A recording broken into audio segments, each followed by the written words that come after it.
Ladies and gentlemen, he's the samurai of student ministry, the networking ninja, a Jedi master of church budgets, the beast from the southeast, the next-gen nerd himself, CJ!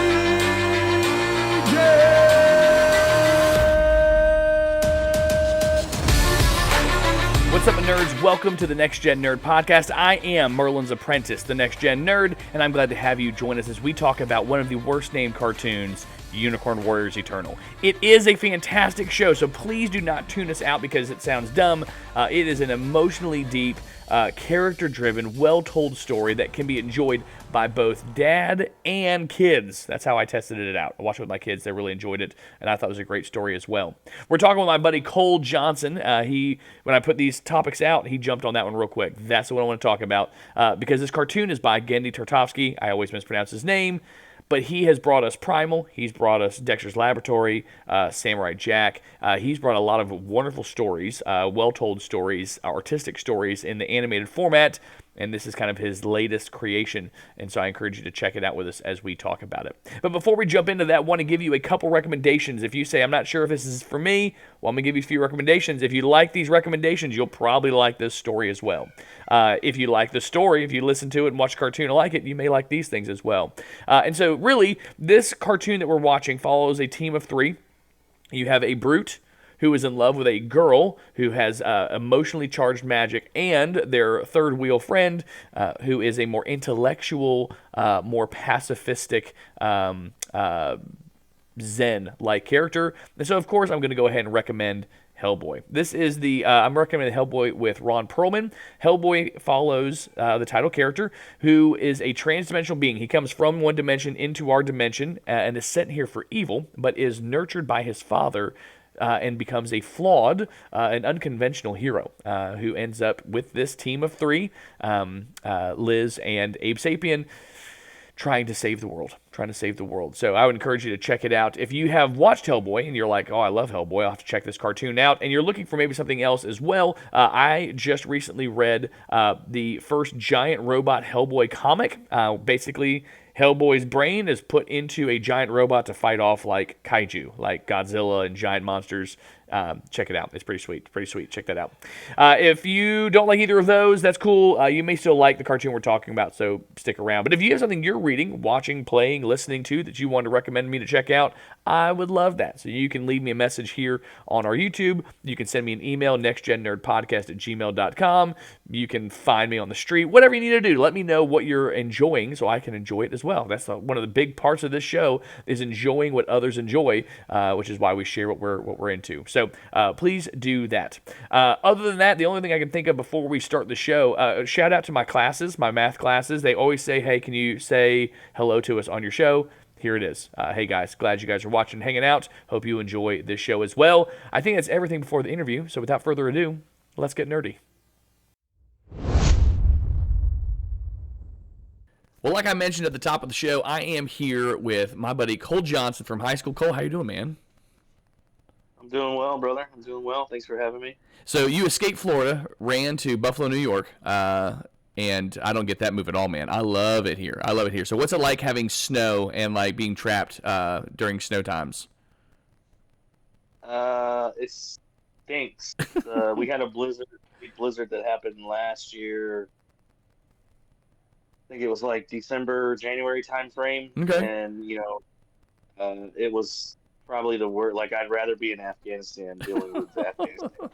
So you've lived in Florida and Buffalo, so you know the difference. What are some things that are similar to hurricane season and different, like preparing for, living through, those kind of things? Like, what are some similarities and differences between trapped in snow and trapped because of wind and water? So summers are pretty decent here. I wouldn't say they're as muggy as Florida, but they can get upwards of the 90s, Okay. and be kind of warm. But then obviously winter is polar opposite because it's just we're right on Lake Erie. We get if the lake doesn't freeze over solid before a certain time of year, that usually sets us up for a pretty bad winter. Okay. Um, Last year allegedly wasn't as bad as it has been, even with a blizzard that Okay. killed 7 or 8 people. Jeez. Yeah, it was pretty sad. But um, just like being in a blizzard, I've never been in a blizzard before. In, I've been cold. I've been through hailstorms. I've obviously been through hurricanes. I've seen tornadoes up close. I've seen sandstorms up close. Been through a couple of real bad sandstorms when we were in Afghanistan. We got hailed on pretty bad in Afghanistan, like softball size hail. Um, but then you move to Buffalo, or even if you visit Buffalo in the winter, it's just like, I mean, it's beautiful. Like it's very beautiful. Niagara Falls is about 20 so minutes or so from my house, Okay. so I get to see Niagara Falls on a regular basis. That's very pretty when it snows and when it's cold and quiet outside. But yeah, it's a whole nother ball game come wintertime around here. Mm. I tried to take, so I went to Niagara Falls a couple times. We did some mission trips to Mississauga, which is right over the border. And so we went to Niagara Falls, and again, beautiful. And then it's one of those things, though, you take a video and you bring it home and nobody cares. And you're like, you just don't understand how cool it is. Like when you're looking at it, it's amazing. You show a video and they're like, yep, looks like running water. So I need to take Carrie up there so she can see it. Well, cool. So we were talking a little bit beforehand about your kids and all other stuff. What is really life giving right now as a dad? Like, what is like you're like this is why you have kids. Like, what's something just amazing going on in life right now? I think just like teaching Hayden how to drive, being there for him. As he gets older and obviously progresses into more of a man and not so much a kid anymore. Just teaching him, both of my kids really, like Right. the difference between right and wrong, and what to do when be kind and be courteous and be respectful and be polite. There's nothing wrong with saying yes sir and no sir and no ma'am and yes Right. ma'am and please and thank you. I pride myself on that. Right. Being raised the way I was raised, that was ingrained in me from a very young age. Going into the military, it's ingrained in you. So it's just, so just teaching my kids and, trying not to be such a hawk when it comes to them and, Right. not breathing up down their neck and looking over their shoulder and Giving stuff them room. like that. Like, yeah, giving them room, letting them be kids, also letting them make mistakes. I think that's obviously a part of life. Like that's how we learn, that's how we grow, that's how we become better human beings, I think. Yeah, I mean, you never want your kids to make mistakes, but it's better for them to learn how to handle them when they've got dad that's there. Like you messed up there. Let's talk about what this looks like, because you can protect them from for a long time, but if they're on their own and that's the first time they run up against something that's difficult and they're not prepared for it, so you gotta let them, make some mistakes. The right mistakes, I guess I should say. There's some that we definitely want to shield them from, but yeah. Well, cool. Well, we're talking about Unicorn Warriors Eternal, but before we jump to there, what are some other nerdy things you're into right now? Could be, lifelong nerdy things that you're into, or anything new that you're into right now that would fall into a somewhat of an obsessive intake. Is kind of what I'm looking for here with the nerddom. So Magic, I play Magic the Gathering, which that's I didn't play. I've only been playing for maybe 6 years, 7 years, something like that.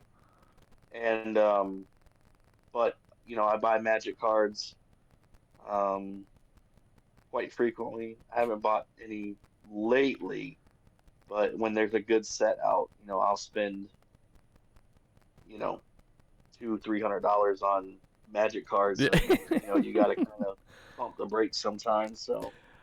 Yes.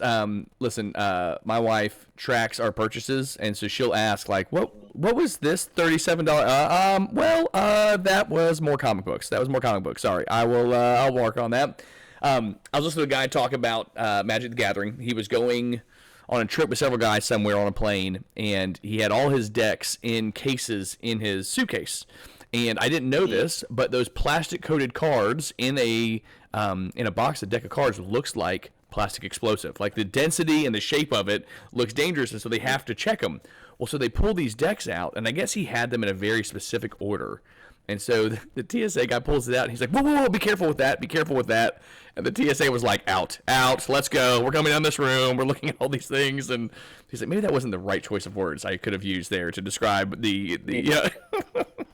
So, well, cool, man. Well, let's talk about Unicorn Warriors Eternal. For those that don't know, this is a one-season show. We're hoping that we come to another season. That was on Cartoon Network and HBO Max or whatever it'll be the next time they change the name in 6 weeks. And it follows primarily 3 characters who defeated some great evil in the past, in the times of Merlin, and after defeating that evil, Merlin tells them the evil will return, and so they are, I guess, put to sleep, or their souls are put to sleep and then brought back numerous times to fight this evil throughout history. And I remember watching the first episode. The first episode, it has them going through all these different time periods, and they're like your standard comic book variants of these characters in the Wild West, into this, and so in Viking times, and really enjoyed that. But the story centers on them coming back for supposedly the last time, and something's gone wrong, and so that's kind of the general 10,000 meter view of Unicorn Warriors Eternal. Cole, anything else you want to add there to that synopsis? No, you did a pretty good job. Well, I appreciate that. So why did you love this show? Like, when I put these topics out, like, these are things I'm watching, these are things I'm enjoying. What about this show, like, drew you in, or did you really enjoy? Oh, dude, I love the show Unicorn Warriors.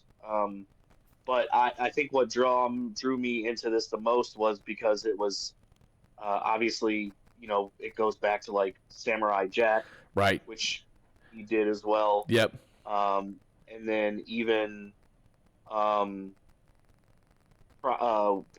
Yes. Primal. Yes. So good. Another we did that. Like, yeah. That art style, that level of attention to detail, like even this, like the art style is similar, but it's different. Mm-hmm. Like Unicorn Warriors is a little bit more, I would say, cartoony as opposed to like Samurai Jack and Primal. Yep.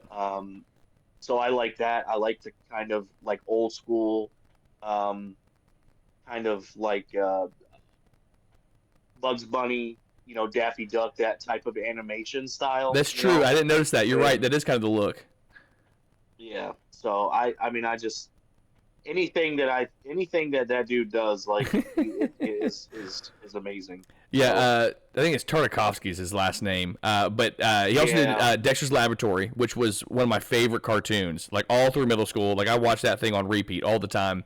But each of his shows, and Samurai Jack's actually one of the ones I haven't watched. Like it's on my list. I did an episode of. Man, you gotta watch it. I know, man. I know. We did an episode of Primal with another guy named Hector, and we were talking about it, and he was like just sit down and do it. The problem is it's not a lot of dialogue from what I can see, and so it's not something that I can have in the background while I'm working on something. Like it's something I have to focus on, and so it falls into the list of shows that, like, yes, I will get to it, I will watch it, but it requires attention.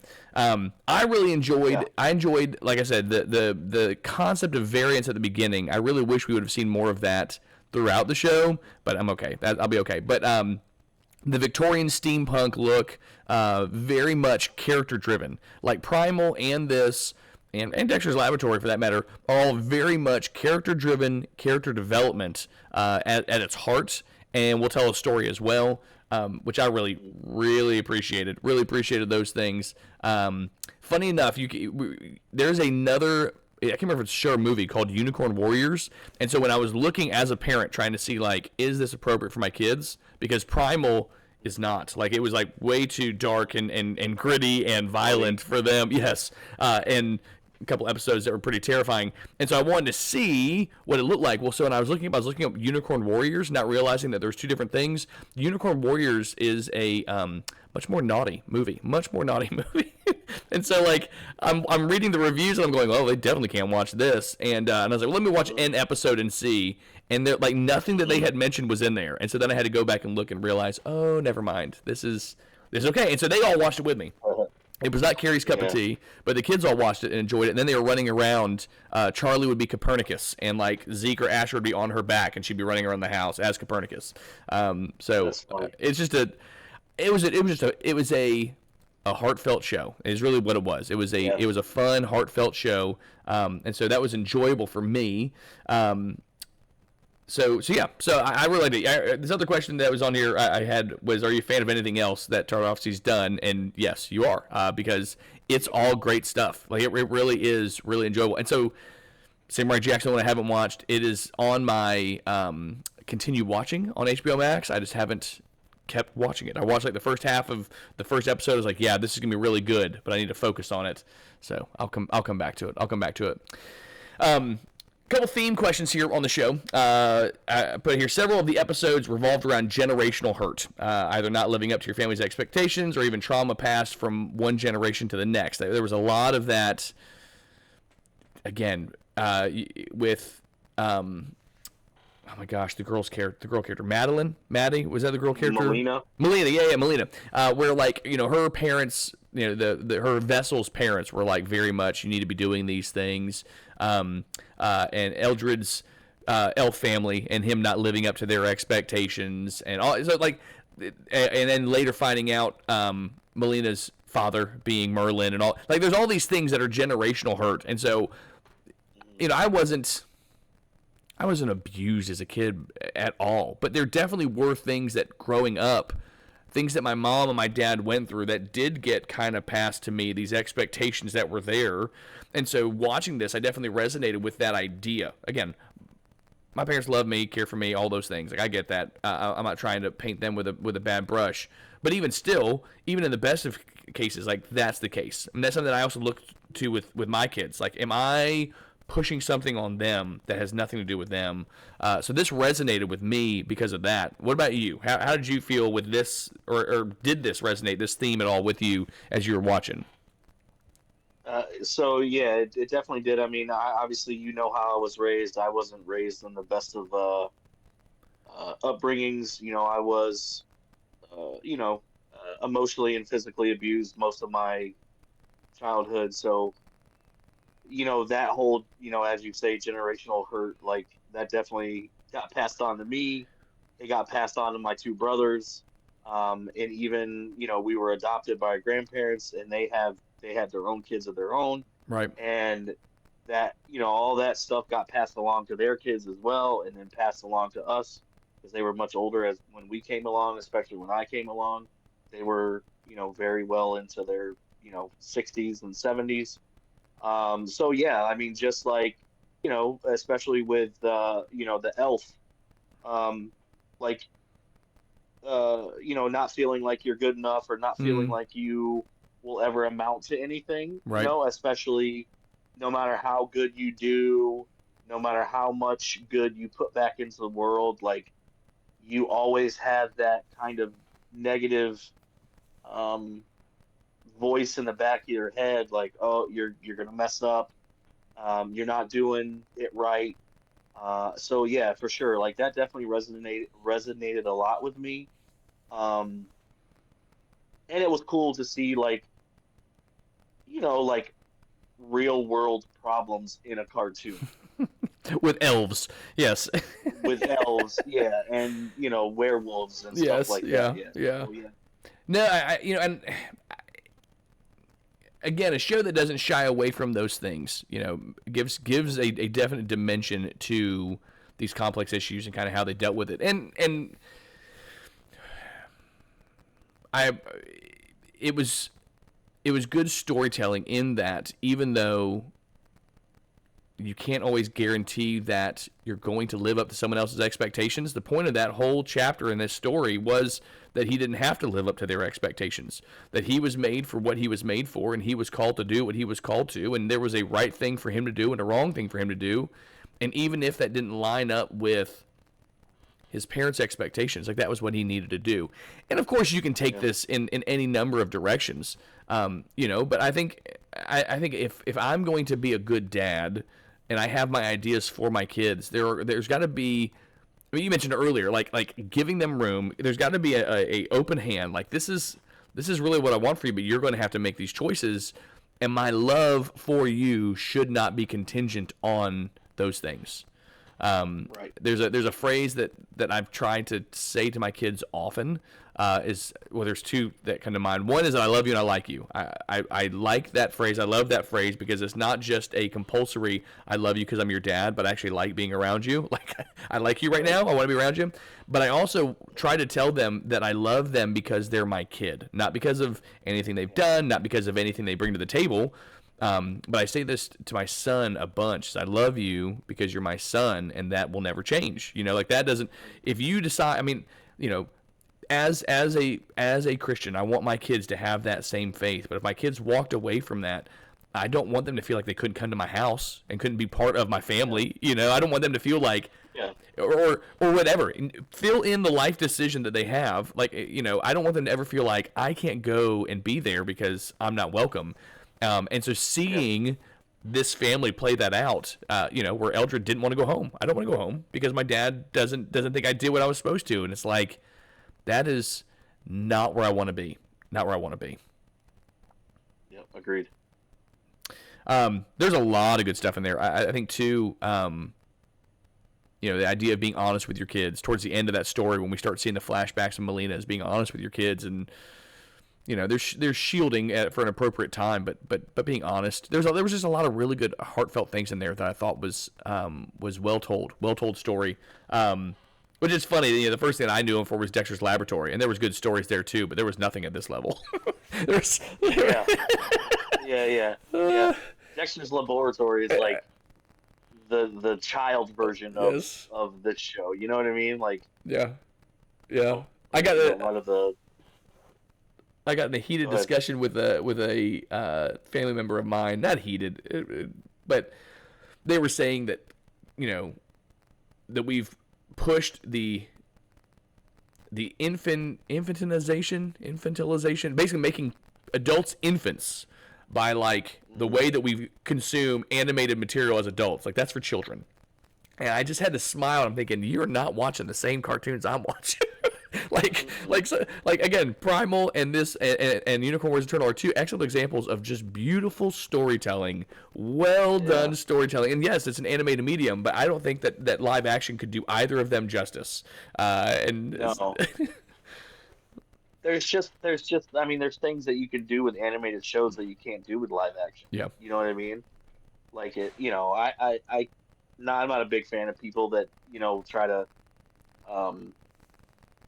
push their views, their political views on other people, or just their life philosophies on other people. But yeah, like, I like what I like, and there's nothing that you can do to make me feel bad or whatever. You know what I mean? Yeah. I try really hard with, I teach middle school students, and they'll tell me things that they're into, and I try really hard not to go like, that's dumb. Some of it really is dumb. Yeah. Some of it really is dumb, but it's like, you do you. That sounds great. You enjoy that, read it, have a great time. For me, a lot of times it's sports. We had a team day last week, and I'm not big into sports. Like, if you want to invite me over for a game and you got good food, I'll come and cheer on whoever you want me to cheer on. Like, I know how the game's played, but it is just not what I'm whatever. And so, but I'm like, if you want to, go for it. Sounds good. So I thought the first season. This first season was great. I thought it was great. I thought we had a lot of great storytelling. I thought it ended with a nice bow, with the possibility of more. It ended, and who knows, with these kind of projects, and I'm surprised that Primal's got 2 seasons and it looks like a third on the way. But you could have more. So if there was more, what are some things you would want to see in a future season or in a spin-off prequel season or something? Like, where else would you want to see this universe go? I think I would like to see more of like the medieval aspect of it. You know what I mean?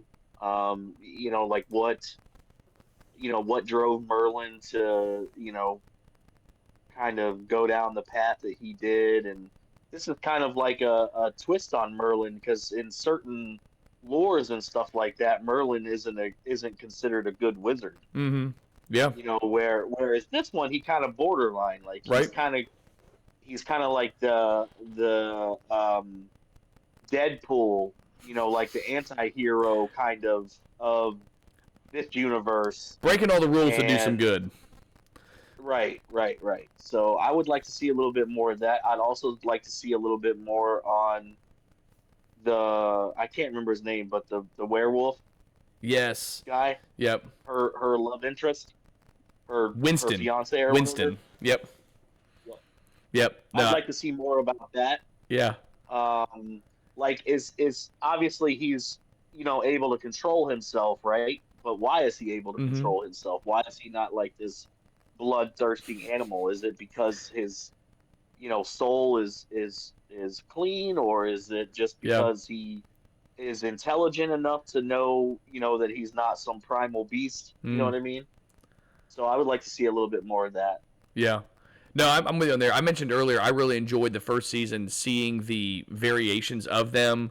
I would not be opposed to an anthology type season where it's all like it's all their past adventures, but like each episode is a different time period. Like we're gonna get the pirate episode and the Viking episode and the ninja. Like I'd be in for that. And for that, just serialized monster of the week kind of episodes where like what are they going to look like this week, which that's fun for a season. I couldn't do 5 seasons of that, but a season would be good to to enjoy that. I also would like to know more about Sang. I don't think we got a whole lot of backstory or anything on Sang. I would like some, and he's a fun character. I mean, in all iterations, was a fun character. I would love to see more of Sang's backstory. That's what I want. Or Copernicus. I would love to see like the Copernicus origin story. Would be good. How he came to be, and I would like that too. Which I don't remember them going over at all, but it was interesting that they took Copernicus to be repaired at one point, and it was kind of like this. Is this the Terminator 2, the piece from the Terminator, then creates the science to creating the Terminators? That time paradox. I would also like to see more of that. Like, is that going to be? I don't know if your tab was done charging. Your tab was downstairs. Go check there. I would love to see that. Like, does that create those golden robots that were hunting them later? That would be interesting. Well, any other thoughts on Unicorn Warriors Eternal? Anything else that you go, man, I wanted to talk about this or share this or? No, I mean, other than if give it a chance if you haven't checked it out. Obviously to the audience or to whoever's watching, or if people, I don't know what the background is, but give it a chance. Even though it is animated, there's a lot of good animated cartoons out there that I love.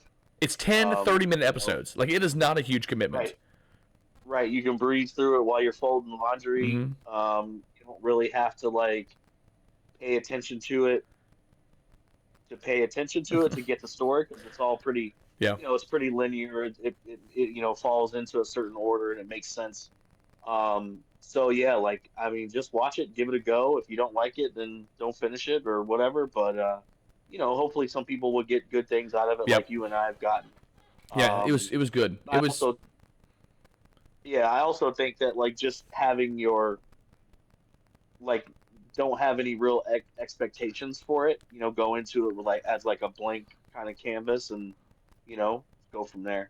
Listen, the reason I checked it out was Jason Mantzoukas on an episode of How Did This Get Made was like, if you guys haven't seen this yet, you need to check it out. And I was like, okay, I've never heard him recommend anything that's not something he did. So let's go ahead and take a look. Check it out. It was worth it.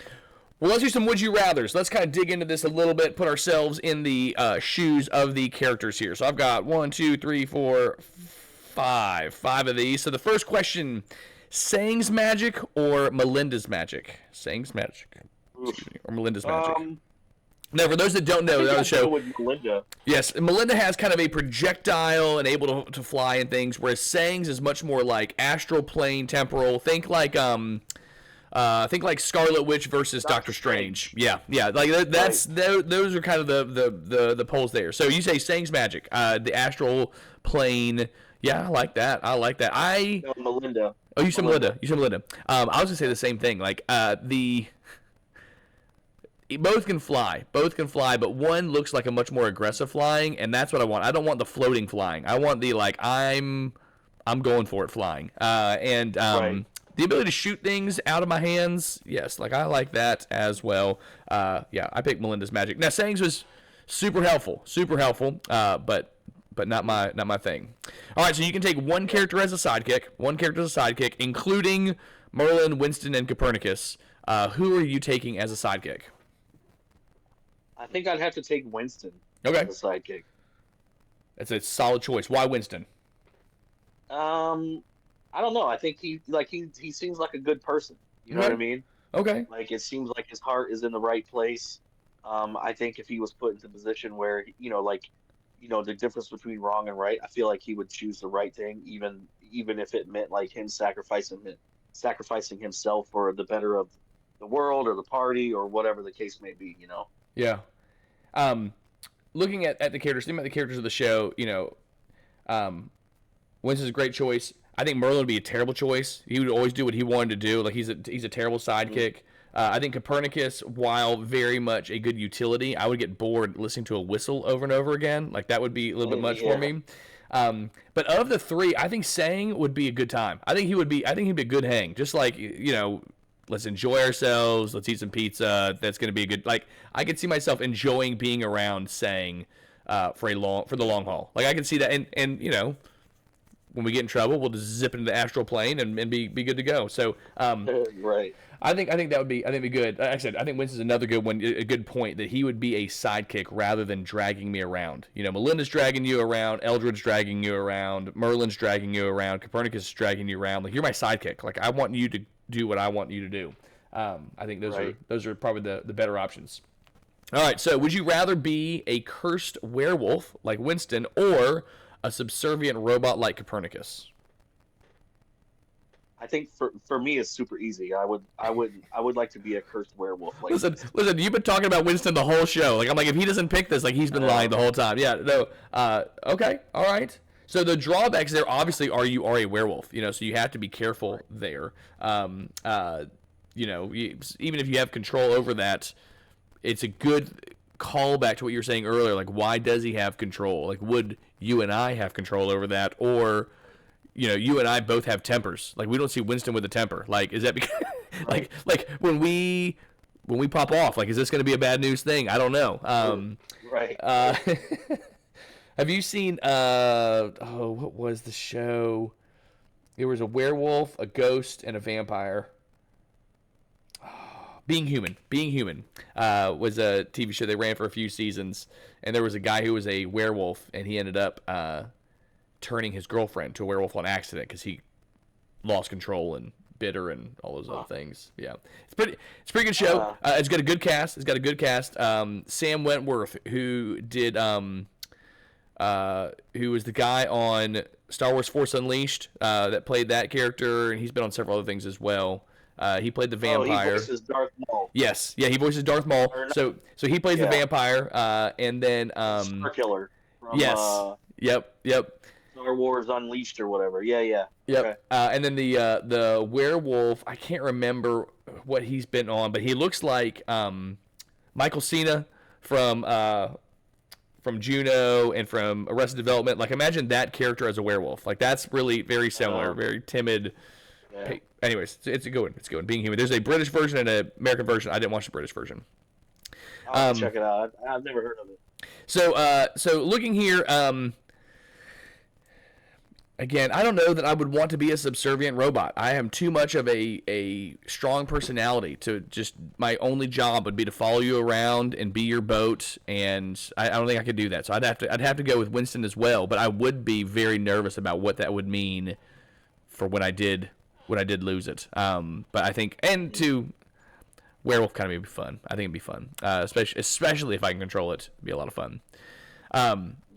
All right, so we haven't talked a lot about Edred. Edred was the elf character, and so he was a elf, knight, magic, whatever, and his power comes from his sword. Like that's kind of one of his big deals. His power comes from his sword. So the question though is not would you rather have his sword or something else, but what would your weapon of choice be, and what would it look like for that power to come from that weapon? So like you're choosing your you're choosing your source of power, Cole.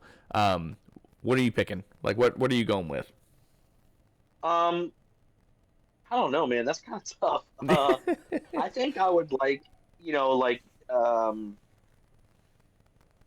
don't know. Like, I think I'd want to be like super strong. Okay. Like, have the ability to fly Okay. as well. So, what weapon conjures in your mind the idea of super strength?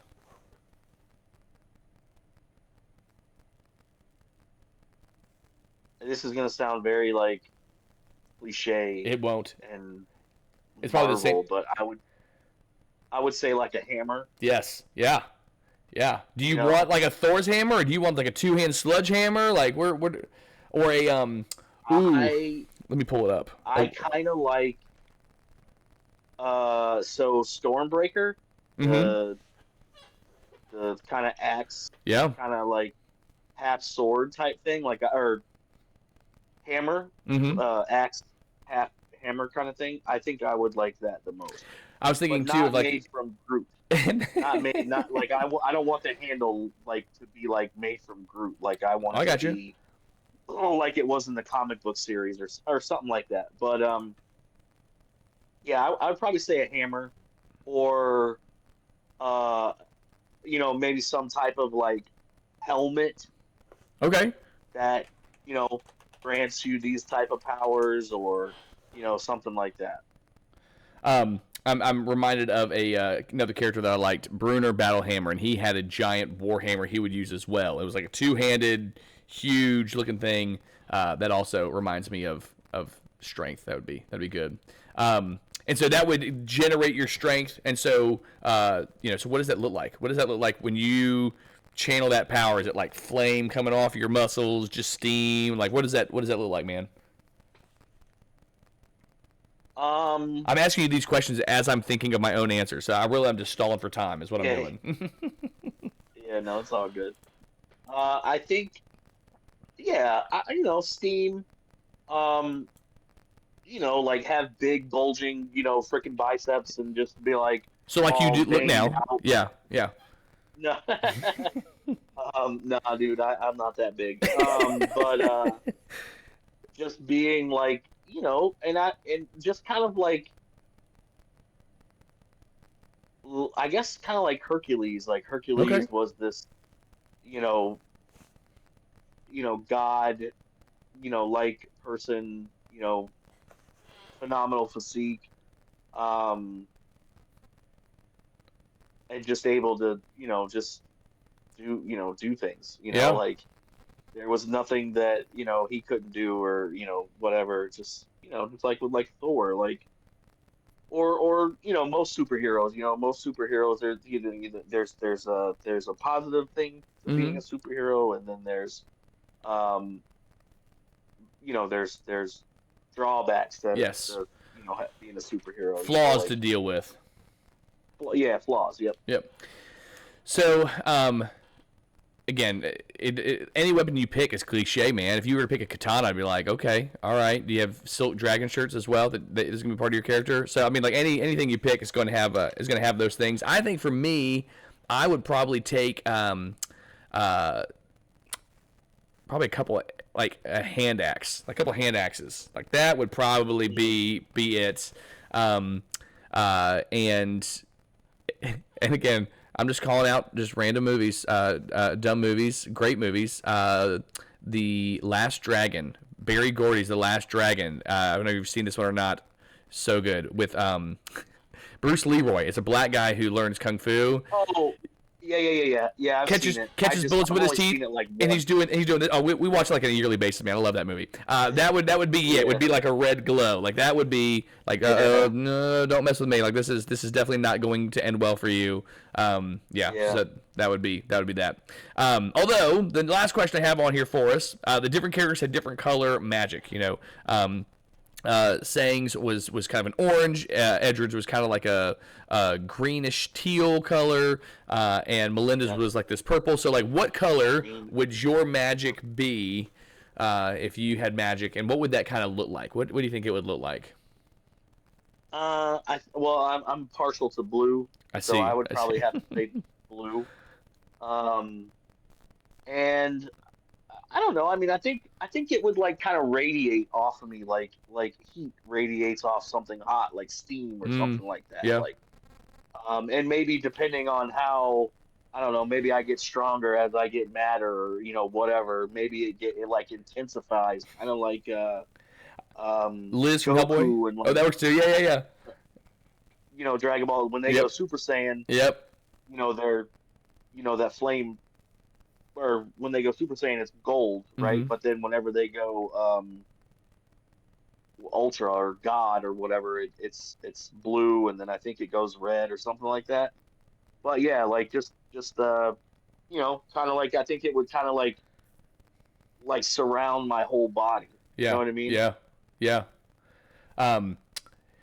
I got all kinds of favorite colors, but really the one that's I've used a lot lately, especially with this podcast, is that teal color, and I can see that being kind of that. And two, I'm not the biggest fan of animals, and it's not because I don't like animals, but because they don't do what I want them to do.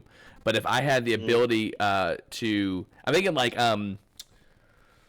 Vixen from DC, that when she would channel an ability, that she would have that aura of that animal, whatever it was, and so strength and gorilla or whatever else. So I think that would be a sweet look, that teal outline of whatever it is that I'd be channeling as I've got my axes ready to go. That'd be what I would do. Well, cool. Well, that's what I've got here for our questions. Yeah, it's a great show, guys. It's a great show. Check it out. It's not a huge time commitment. You've spent far longer rewatching Friends or Office or something else. So, take a break for a day and a half and watch these. It is still on HBO Max. You can find it there. And it's quite the ride. Well, Cole, man, I appreciate you coming on the show, man. Yeah, man. Thanks for having me. I appreciate you. Yep, not a problem, man. And congrats on winning the Nerd Culture Starter Pack, man. You'll have all that stuff to you soon. It is packaged up and ready to go. So I do appreciate you dropping us a review as well. So until next time, man, we'll have you on the show again soon. Yeah, man. Thanks again. Thank you guys for checking out the show. Hope you enjoyed our discussion about Unicorn Warriors Eternal. Check it out. It is on Max. It's 10 episodes. It's easy to get through. It's a good show. It's a fun show, so check that out. Our next episode, I think, is Fallout with my buddy John Rappa, which will be coming out soon. Be sure to check that out when it comes out. If you don't want to miss it, make sure you subscribe to the show so you don't miss an episode. You can also subscribe to our YouTube channel. Give us a thumbs up. Leave us a comment. We will read that on the next show. You can also leave us a review on Apple Podcasts, which would be wonderful. I would love you dearly for doing so. We'll read that on the show as well. If you have anything else you want to know about what's going on with NextGen Nerd, you can check us out. NextGenNerd.com. It has all our episodes there, the ability to share those on your socials or wherever, show notes and all those things as well. So check those things out. And I think that's it for this show. So until next time. Peace out, Seacrest.